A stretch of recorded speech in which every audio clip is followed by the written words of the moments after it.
The silverware clinked against plates, laughter spilling across the long table. My birthday brunch. My family all around me, pretending nothing was fractured. Then Grandpa leaned back in his chair, glass raised. His eyes softened when they met mine. "I'm glad you're enjoying the apartment I bought you." My blood froze.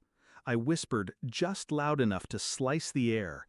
"I live in a basement." The room collapsed into silence. My father's fork slipped, clattering against porcelain. My mother's smile stiffened, frozen mid-laugh. Every cousin, aunt, and uncle stared at me as if I had shattered glass across the tablecloth. I watched the color drain from my father's face. Finally. I was 13 when they shoved me into that basement. They said it was temporary, that money was tight. The truth was simpler. I was inconvenient. I remember hearing muffled laughter from the floors above while I curled under thin blankets. They lived well. New cars, vacations, a remodel for the kitchen. Meanwhile, I showered under rusty pipes and studied by a flickering bulb. But I survived. Quiet, invisible, until Grandpa visited one Christmas and asked to see my new place. My father deflected. My mother giggled. I stayed silent, trained by fear. That was the first crack in their facade. 15. I noticed documents left in the trash, letters from Grandpa, checks written out in my name, large amounts, too large for pocket money, each one signed with a shaky but determined hand. But the envelopes were never given to me. My parents intercepted everything. That's when it all clicked.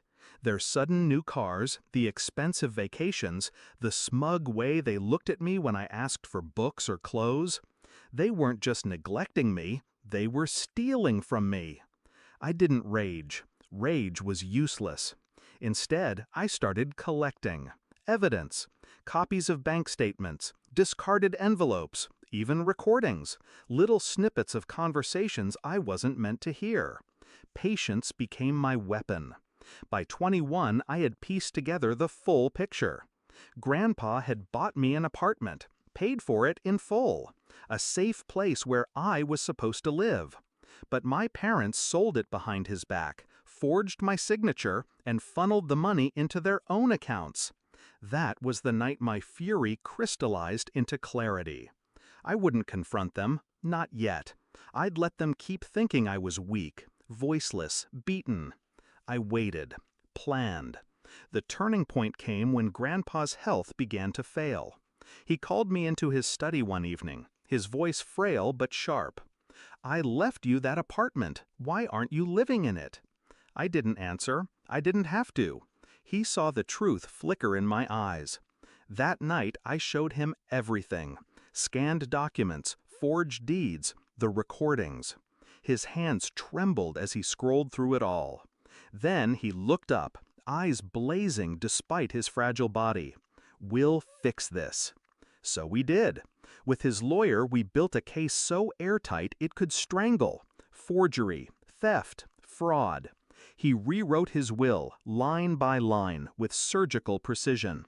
Every stolen cent accounted for, every deception exposed. And he left instructions, clear, brutal. The truth would surface in front of the entire family. I didn't have to lift a finger. I only had to sit, watch, and wait. Which brings me back to my birthday brunch. The air was suffocating after my whisper. My mother tried to laugh it off. My father sputtered, "She's confused, Dad. You know how dramatic she can be." But Grandpa cut him off with a cough, then a sharp nod to his lawyer at the far end of the table. The man rose, pulled a folder from his briefcase, and laid it on the linen. "There's something everyone should hear." Pages shuffled, words spoken aloud, deeds, bank transfers, forged signatures. My parents' greed, naked under the morning light. The cousins shifted uncomfortably. My uncles glared.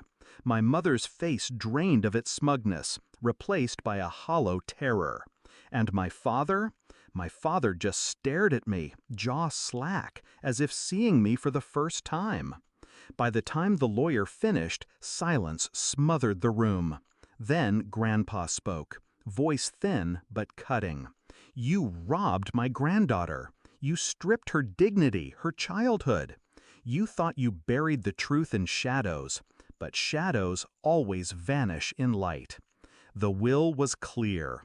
Everything went to me. Every account, every property, every asset they once flaunted as their own. And them?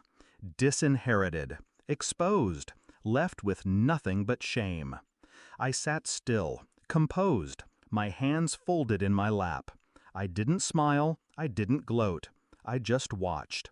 Watched as my father's shoulders collapsed, as my mother's eyes darted around, searching for an escape that wasn't there, as the entire family shifted away from them, disgust simmering in their stares. For once, I wasn't the one hidden in a basement. They were, buried in their own disgrace. Later that night, I stood by my window. City light